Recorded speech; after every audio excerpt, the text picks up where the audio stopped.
Arjun, you must be aware that we have people in our world that lie to each other and those who choose to deliberately deceive others. How do you look at this? Sure, we are aware that you have the option to play out such roles amongst each other. One person pretending to quote unquote hide certain information by either presenting a distorted version of reality or covering something up, and the other person quote unquote buying into it, as you say. We see that that is a game that you can choose to play. How do you mean? You mean they are not actually lying? Well, they are on the surface level of your reality, but if you would tune in with them telepathically, you would find that you can't actually lie about anything when it comes down to it. Your energy field, so to speak, always contains the vibration of your actual intent. Lying, seen from that point of view, is by definition an upstream endeavor. In doing so, you are going against your own natural state of being. You are pushing against a vibration that makes a part up of your own energy field. The vibration that represents what you know in your heart is your true intent. Is this the case even when we lie out of politeness, a little white lie as we call it, like telling someone they look great when in fact I think they could look better? Is even that upstream? In a sense, yes. You see, you can choose to paint the original idea over with a little layer of distortion all you like, but the reason you do so is what reveals what wants your actual attention in that moment. A lie has as its primary function to distract the other person from what you actually believe or know to be true for you. So the question is, why do you need the other person to be distracted from that? What do you fear will happen if they knew? These are interesting questions to ask yourself in such moments. Sure, we understand that the little white lie, in your culture at least, can be considered as a way of showing your respect or affection for another person. Yet simultaneously, you choose to be in hiding from that same exact person because you do not trust what may happen if you would tell them your truth. How then is that an expression of your respect and affection? We find this intriguing, as we can see how close you have evolved, at least a segment of your population, to actually being able to consciously see right through all of such smoke and mirrors. You see, if the other person is in tune with their own inner knowing, they would most likely pick up on the fact that they're being lied to, as no deliberately fabricated lie can have a harmonious vibration. And disharmony is what stands out. Nature is a rich and multi-layered orchestra in balance. It is the music flowing harmoniously. A lie is like the sour note. It is what yells, "Look at me." It is what makes you wave your own inner red flags, so to speak, because you subconsciously wish this aspect to align with the rest of the orchestra. You have a desire to look at this, to acknowledge and transform it, so it can go with the flow and fit in, and you would be able to enjoy the deepened abundance of this music. It just depends on how ready a person is to allow themselves to listen to such intuitive nudges. But you all naturally crave balance, harmony, flow.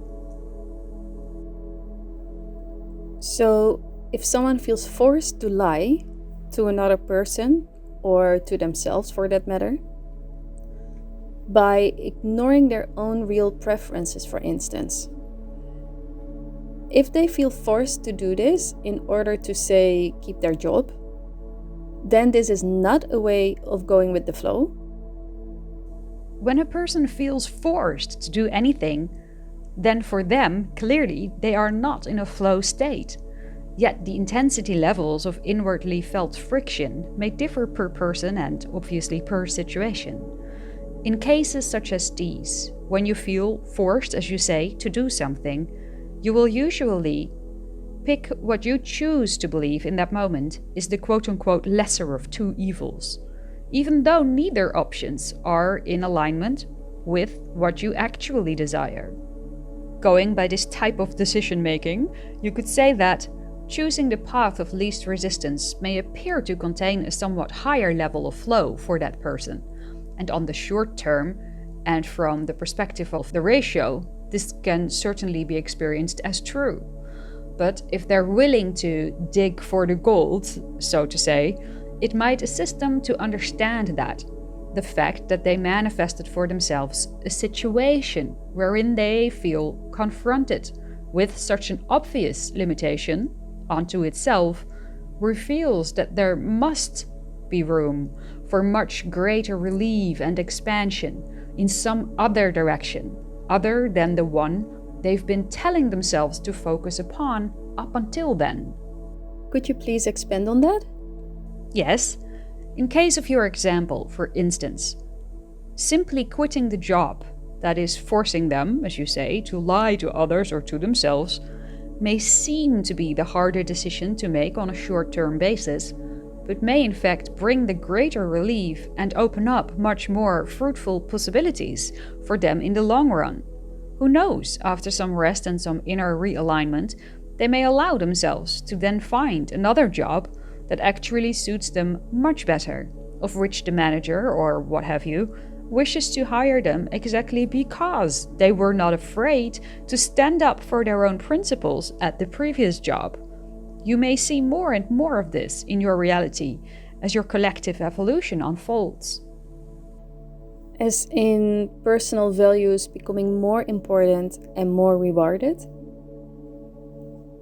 In which case, the quote-unquote reward, as you call it, would simply be the reflection of your level of self-acceptance, as you choose to honor yourself to such a degree that you feel you are worthy of living in alignment with your own sense of integrity. Then circumstances will eventually begin to reflect this back to you in one way or another. Even if that following of your own integrity involves some level of risk? There are many ways to look at the idea of risk-taking. From a fear-based perspective, almost everything can be seen as a risk. On the other hand, it could be said that none of your well-known inventors, nor any person who ever introduced new, expensive ideas to your society, decided to hold back on this as a result of the consideration that perhaps they might run some risk in doing so. Even if they did. Clearly. On the other hand, sometimes you may invite what you call the idea of risk into your life as a type of natural course corrector. It may just be one way for you to remind yourself of what is and what is not truly in alignment with your higher self. And this will become obvious to you then, quite naturally, as you will perhaps surprisingly find yourself realizing that what previously seemed like a risk to the rational mind now all of a sudden doesn't seem to be that much of a risk anymore, for instance. And then you may have outgrown certain fears and ideas that no longer actually serve you anyway. I see. And what about integrity? Could you dive a little deeper into that? Of course. When it comes to integrity, the way you choose to express this may look different from person to person. Overall, you will want to act in a way that you believe is in the highest good for yourself and all others involved. Being transparent about these ideas towards others and consistent in the way you act on these ideas are what generally determine the idea of what you, in your language, call integrity. This quote-unquote highest good will, however, mostly remain a mental concept until you become more consciously aware of your innate telepathic connection, which would then be the automatic reflection of your shared heart energy and conscious communication to the individual and collective higher self. The rational mind, on its own, simply hasn't been designed to calculate, so to speak, in every single instance what actually is in another person's quote-unquote highest good, or even for your own for that matter. You may have heard us say this before. You cannot be ultimately responsible for another. You can, however, act responsible towards them to the best of your ability, and as seen from the framework of your individual beliefs in that here and now moment. Integrity fits that same idea. And so, what to one person is considered a politeness, for example, may be interpreted by another as denigrating or even offensive.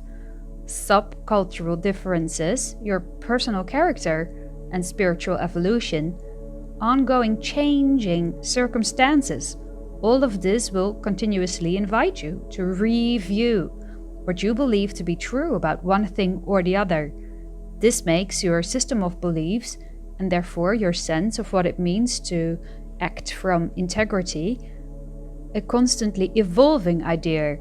And so, how you choose to express it eventually comes down to perspective mostly, like the consideration to use a little white lie, as discussed earlier.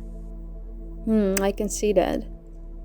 So, to what degree then would you say does the expression of one's integrity have anything to do with, say, a willingness to follow, for instance, local guidelines or restrictions? Alright, this too will depend per person. For one individual, it may have everything to do with this idea, yet for another, perhaps nothing, and anything in between. Lots of people within their own lives are strict with some rules and loose regarding others. Like we already said, the translation of what integrity means does not translate or express the same way for everybody. Also, you may not have been given the same amount of information on a specific topic, for instance, or even if you have, you may have interpreted it in a very different way. Some of the suggested guidelines connected to the pandemic, well, simply don't match my personal sense of integrity. This is, among others, the result of a wide range of medical information I got from collectives of independent doctors and virologists worldwide. All right. Together, they represent thousands of professionals. To me, this information has been very self-empowering, and it has put a lot of things in perspective. But it has also pointed out, in my opinion, the pointlessness of some of the current restrictions still ongoing in the world. Alright, from a higher perspective, all of this can be seen as a co-creation. You constantly create mirrors for one another within your physical dream reality. Whatever boundary you feel is being crossed for you is also an invitation for yourself to re-investigate your own values and beliefs, perhaps towards yourself, perhaps towards another. This may not have to do anything with the pandemic even. It might be related to your private life, your family, your self-esteem, or even to how you look at the world at large.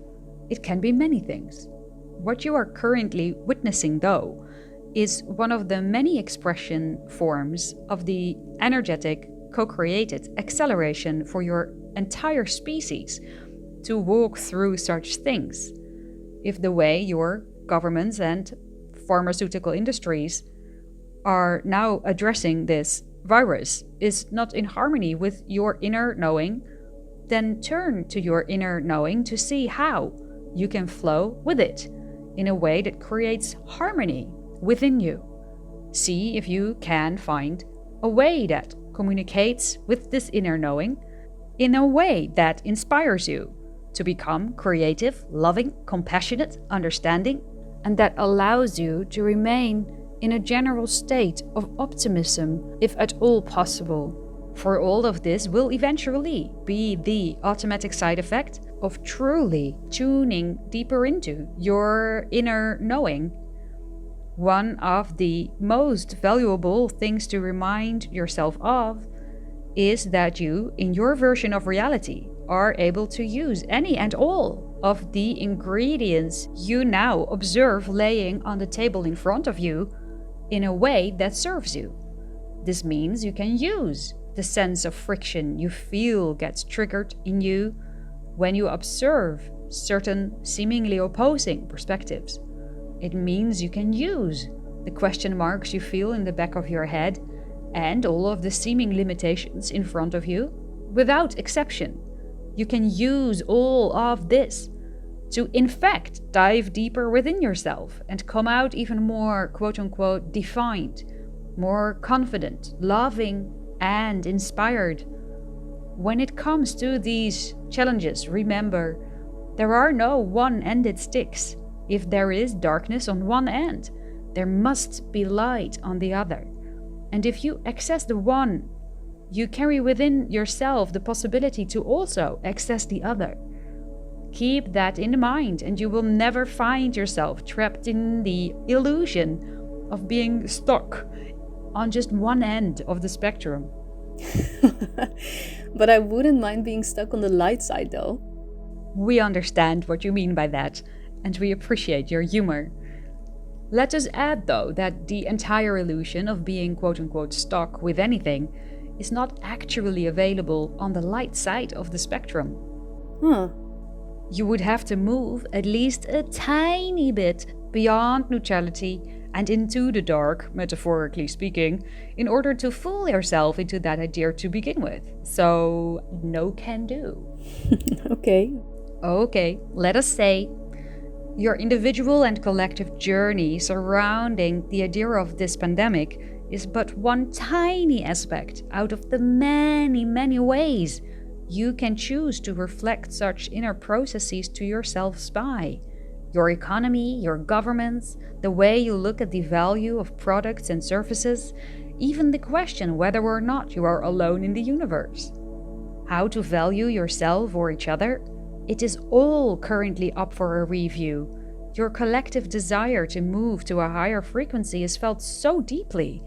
It has so much momentum that you have decided to pull everything out of the closet, so to speak. Remember that, no matter what reflections of darkness you may allow into your version of reality, you carry within you the powers needed to lift them into the light. Though the contrast may, for another while, perhaps seem to increase, the shifting and sorting process as a result of this shall paradoxically get easier and easier for many of you. As this storyline, with all its seeming contradictions, unfolds, so will your desire for clarity. The desire for clarity is the way of the rational mind to get its own attention to turn inward, as it intuits on a deeper level, or on the level of what you call the subconscious, that there is such a thing as your inner knowing. It is the subconscious and the rational mind beginning to become aware of their innate oneness. Your inner being already knows. It constantly invites the rational mind to remember. And as it does, for most of you, this journey begins with a desire to express yourself as you truly know yourselves to be. This includes allowing yourself to ask questions where you feel a need to, and to feel free and at ease in the exploring of even challenging subjects within yourself or with others, without fearing the outcome.